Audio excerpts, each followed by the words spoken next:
Hi hello నమస్తే welcome back to iDream media. ఈరోజు మనతో ఉన్నారు విజయ్ సారథి గారు, సివిల్స్ కోచ్, ముఖ్యంగా 27 years of experience in this faculty. సార్తో మాట్లాడదాం. Hi sir. నమస్తే అండి. సార్, యూజువలీ నేను సివిల్స్ కోచెస్ ఇంటర్వ్యూ చేసినప్పుడు కానీ ఎక్కువ మంది సివిల్ ఎవరైతే ఆస్పిరెంట్స్ ఉంటారో ఆంథ్రోపాలజీ గురించి ఎక్కువ మాట్లాడతారు ఆప్షన్లో. అది మార్క్స్ వైజ్ కొంచెం బెటర్ ఫీచర్స్ ఉంటుంది, చాలా ఈజీ టు గో విత్ అనేది వింటూ ఉంటాను. కుడ్ యూ ప్లీజ్ ఎక్స్ప్లెయిన్ అసలు ఆంథ్రోపాలజీని వై ఆప్షన్గా చూస్ చేసుకోవాలి, చూస్ చేసుకుని ఎలాంటి బెటర్ ఆప్షన్స్ ఉంటాయి మనకి? డెఫినెట్లీ అండి. ఆంథ్రోపాలజీ అనేది మన తెలుగులో ట్రాన్స్లేట్ చేస్తే మానవ శాస్త్రం అండి. ఓకే. మానవ శాస్త్రం అంటే మనిషికి సంబంధించిన అతి ముఖ్యమైన శాస్త్రం. అది మన స్కూల్ కాలేజ్ రోజుల్లో దాని గురించి ఎక్కువగా అంత అవగాహన ఉండదు.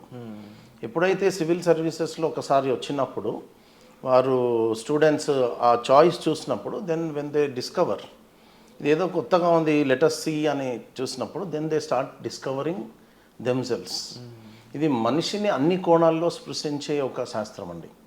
మనము మన పూర్వోత్తరాల నుంచి మొదలెడతాం. మనిషి ఎక్కడి నుంచి ఆరిజినేట్ అయ్యాడు, సో కోతి నుంచి అంటారు, ఏప్స్ నుంచి మనిషి ఎట్లా పరిణామ క్రమం చెందాడు, తర్వాత కల్చర్ అనేది ఎట్లా వచ్చినాయి, రాతి పనిముట్లు ఎలా తయారు చేసుకున్నాడు, తర్వాత నిప్పుని ఎలా కనుక్కున్నాడు, వస్త్రాలు వేసుకోవడం, బట్టలు వేసుకోవడం ఎలా ఉంది, తర్వాత అట్లా ఎన్నో సంస్కృతికి సంబంధించిన ఎన్నో డెవలప్మెంట్స్ జరుగుతూ వస్తాయి. ఆ కాలక్రమేణా మనం చెప్పుకుంటూ వస్తాము. తర్వాత మన మనిషి సమాజాన్ని టచ్ చేస్తాము, మన మతం గురించి మాట్లాడతాం. మతం అంటే అది డీప్గా కాదు, మానవ శాస్త్రం యాంగిల్ నుంచి చూస్తాం అనమాట. అసలు మతం ఎలా వచ్చింది, ఇన్ని రకాల మతాలు ఎలా ఉన్నాయి, తర్వాత ట్రైబల్స్ ఎలా చూస్తారు, తర్వాత మన కుల వ్యవస్థ, వర్ణ వ్యవస్థ, తర్వాత ట్రైబ్స్, చాలా డైమెన్షన్స్ ఉంటాయండి. ఇన్ని డైమెన్షన్స్ వారు ఎప్పుడు చూసుండరు. ఇది ఒక ఫ్రెష్ నావెల్ చదువుతున్నట్లుగా వాళ్ళకి ఒక ఫ్రెష్ బ్రేక్ లాగా అనిపిస్తుంది from the monotonic.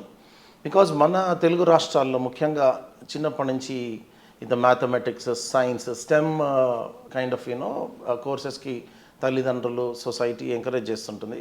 So from that even many engineering students and from technical background students coming from different streams, వాళ్ళకి ఇది ఒక ఫ్రెష్ బ్రేక్ లాగా కూడా కనిపిస్తుంది.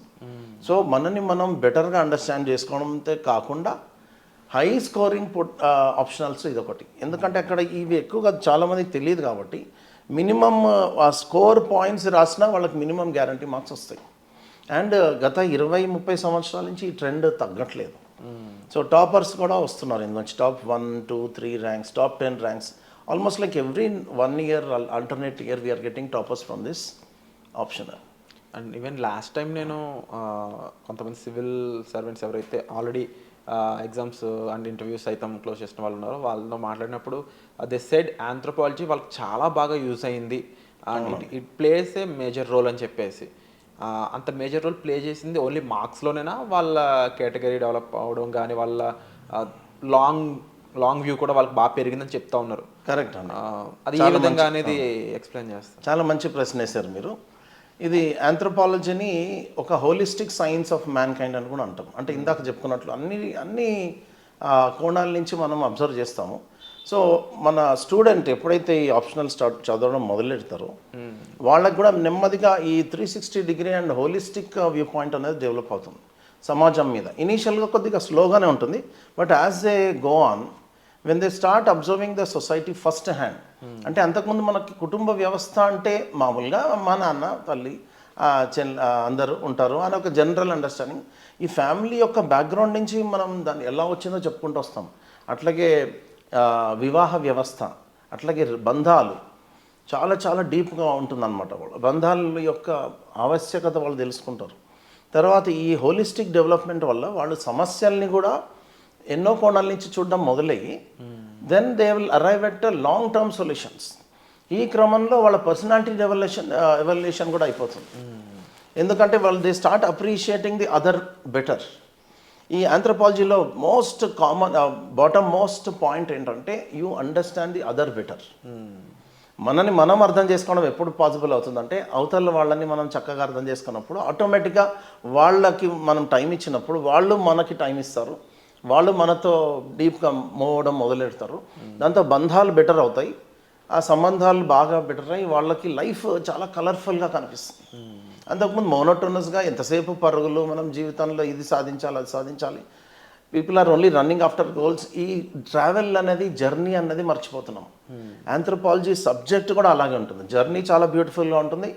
తర్వాత వాళ్ళ లైఫ్లో తర్వాత ఆఫీసర్ అయినాక కూడా ఈ జర్నీలో ఇది ఉపయోగపడుతుంది అనమాట. అండ్ సివిల్ సర్వెంట్స్ అనగానే వాళ్ళని టు బి ఫ్రాంక్ బయట సొసైటీ అంతా కూడా దే ఆర్ అచీవర్స్గానే చూస్తుంది. ఆల్రెడీ ఈవెన్ ఎస్పిరెంట్స్ సైతం సివిల్స్ ప్రిపేర్ అవుతున్నారంటే అదొక అంటే ఇదంతా ఆస్పిరెంట్స్ మీద ఒక బర్డెన్ కింద ఉంటుందంటారా? ఎంత కాదన్నా కొంత ఉంటుందండి. ఇఫ్ ఇట్ ఈస్ లైక్ మనం వేరే వాళ్ళ కోసం ఎప్పుడైతే ఏదైనా వర్క్ చేస్తామో అప్పుడు బర్డెన్గా ఉంటుందండి. అదే అంటారు కదా, ఇష్టపడి చేస్తే అది కష్టం అనిపించదు. సో ఎప్పుడైతే ప్యాషన్ మనలో ఉండి ఈ సబ్జెక్టు నా కోసమే నేను చదువుతున్నాను, ఫస్ట్ ఆ పర్సన్ ఆ సబ్జెక్ట్లో తనని సెంటర్లో పెట్టుకోవాలండి. తన నుంచి చుట్టూ ఆ సబ్జెక్ట్ నుంచి చూడడం మొదలెడితే అది దెన్ దే స్టార్ట్ ఎంజాయింగ్. ఎప్పుడైతే వాళ్ళు ఇష్టపడతారో అప్పుడు కష్టం అనిపించదు. వై బికాజ్ ఈ సివిల్ సర్వెంట్స్ అనేవాళ్ళు అంటే IAS, to be frank IAS IPS అనుకుంటారు, బట్ ఐఆర్ఎస్ కానీ ఐఎఫ్ఎస్లో చూసుకున్నా అండ్ ఈవెన్ దానికి రిలేటెడ్ ఎన్ని జాబ్స్ చూసుకున్నా కూడా వీళ్ళందరూ అవుట్ ఆఫ్ ది బాక్స్లో థింకింగ్కి ఎక్కువ అలవాటు పడుతూ ఉంటారు. కరెక్ట్ అండి. ప్రాబ్లమ్ సొల్యూషన్ ఓరియంటెడ్గా వర్క్ చేయాలి వీళ్ళు. ఇటువంటి ప్యాటర్న్ ఆఫ్ మైండ్ సెట్ని మీరు ఏ విధంగా ఇన్బిల్డ్ చేస్తారు వాళ్ళలో? వాళ్ళలో ఏంటంటే అండి, ప్రశ్నించడం అండి ఇక్కడ మెయిన్గా. అవుట్ ఆఫ్ ద బాక్స్ అనేది కరెక్ట్గా యూజ్ చేశారు మీరు. ఎందుకంటే ప్రశ్నలు ఎక్కువగా వాళ్ళకి ఆ సబ్జెక్ట్ పరంగా చూస్తే రెగ్యులర్గా రిపీటెడ్ క్వశ్చన్స్ వస్తుంటాయి. కానీ కొన్ని క్వశ్చన్స్ సడన్గా వాళ్ళు ట్విస్ట్ చేసి అడుగుతుంటారు. అది వెంటనే ఆన్సర్ చేసే పరిస్థితి ఉండదు. So when they start thinking out of the box, రెగ్యులర్గా చూసేదాన్ని రివర్స్లో చేసి చూస్తే, ఇది కనుక ఈ పరిస్థితి లేకపోయి ఉంటే ఏం జరిగేది, అసలు లేకపోతే ఫర్ ఎగ్జాంపుల్ మనిషి ఈ రాతి పనిముట్లు తయారు చేయకపోయి ఉంటే ఏమయ్యేది, ఇలా ఆలోచించడం. అంటే కొత్తగా ఎగ్జాక్ట్లీ ఎగ్జామినర్ అడుగుతాడని కాదు. So out of the box చేసుకుంటే వాళ్ళకి జర్నీ తొందరగా అయిపోతుంది. వాళ్ళు ఫ్యూచర్లో కూడా ప్రాబ్లమ్స్ని ఈజీగా సాల్వ్ చేయగలుగుతారు. ఎందుకంటే వన్ యాంగిల్ నుంచి ఎప్పుడు మనం సమస్యని చూడలేము, చూసినా సరైన ఆన్సర్ ఇవ్వలేము. సో లాంగ్ టర్మ్లో వెళ్ళాలంటే you have to think out of the box. అది ఈ సబ్జెక్ట్లో ప్లస్ సివిల్స్ ప్రిపరేషన్లోనే అది ఇన్బిల్ట్ అన్నమాట. And usually lot of people మీరు ట్రైన్ చేసి ఉన్నారు, వాళ్ళందరూ సివిల్స్కి ప్రిపేర్ అయ్యే వాళ్ళంటే డిఫరెంట్ మైండ్ సెట్స్తో ఉంటూ ఉంటారు. అవునండి. But what is the common thing every civil aspirant should have అంటే మీరు ఏం చెప్తారు? కామన్ థింగ్ అంటే అండి కన్సిస్టెన్సీ అండి. Consistency is the most important thing. ఒకరోజు చదివి ఒక 4 రోజులు బ్రేక్, లేకపోతే 4 రోజులు చదివి 2 రోజులు బ్రేక్ అలా ఉండకూడదు. మనం ఎలాగైతే జిమ్కి వెళ్ళి రెగ్యులర్గా బాడీని మెయింటైన్ చేస్తామో, ఒక యోగాకి వెళ్తాం ఎలాగో, ఒక ప్యాషనేట్గా సిస్టమేటిక్గా ఒక మినిమం 6 నెలలన్నా వాళ్ళు చేయాలండి. ఈ క్వాలిటీ ఎవరికైనా సరే, ఎంత ఇంటెలిజెంట్ అన్నా, ఎంత టాలెంటెడ్ పర్సన్స్ అనే మినిమం 6 months వాళ్ళు పెడితే కన్సిస్టెంట్గా, then they start seeing the results. నిరంతర విద్యార్థిగా ఉండాలని చెప్తారు. చాలా కరెక్ట్ అండి, 100%. నిరంతర విద్యార్థి అంటే ప్రశ్నించడం, శోధించినాక సాధించడం. సాధన అనేది ఆటోమేటిక్గా వాళ్ళ జీవితంలో భాగం అయిపోతుంది. అండ్ డెఫినెట్లీ మీరు చెప్పిన విధంగా ప్రతి ఒక్కరూ నేర్చుకుంటూనే and at the same time ఇదొక అంటే ఏదో ఒక బుక్, ఒక క్వశ్చన్, ఒక ఆన్సర్ అనే దానికంటే కూడా రియల్ టైమ్ నాలెడ్జ్ని గెయిన్ చేయడం చాలా ఇంపార్టెంట్. మీరు చాలా ఇంపార్టెంట్ అండి. అండ్ ఇలాంటి ఎన్నో ఒక మంచి ఇన్ఫర్మేషన్ మా ముందుకు తీసుకొచ్చినందుకు కూడా thank you so much sir. And మీ నుంచి ఆంథ్రోపాలజీ గురించి and at the same time civils preparations గురించి మరింతో ఇన్ఫర్మేషన్ జనాలకి అందజేయాలని నేను అనుకుంటున్నాను. అండ్ ఇలాంటి ఆపర్చునిటీ మాకు ఇచ్చినందుకు కూడా thank you so much. Thank you very much.